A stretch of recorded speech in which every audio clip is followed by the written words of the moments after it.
David, peux-tu nous expliquer pourquoi la perdrix est prise en exemple comme bioindicateur?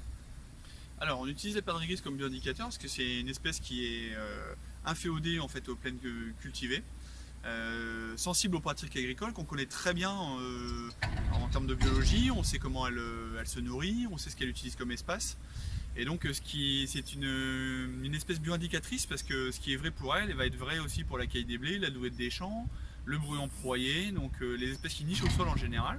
Et en fait, c'est aussi une espèce qui se nourrit de carabes, qui est un petit coléoptère auxiliaire de culture extrêmement favorable en fait aux exploitants agricoles, qui vont l'utiliser comme auxiliaire, en fait le carabe se nourrit de limaces, donc c'est une espèce intéressante.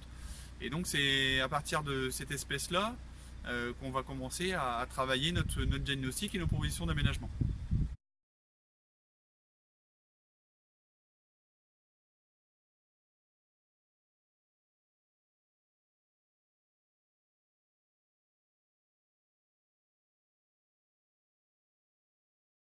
David, peux-tu nous expliquer l'intérêt du drone pour réaliser la première partie de ce diagnostic?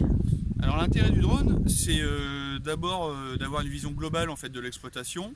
Le drone nous permet de faire l'ensemble du terrain en prenant vraiment de la hauteur. On se met à peu près entre 50 et 100 mètres de haut, et ça nous permet de localiser en fait les aménagements qui sont déjà en place.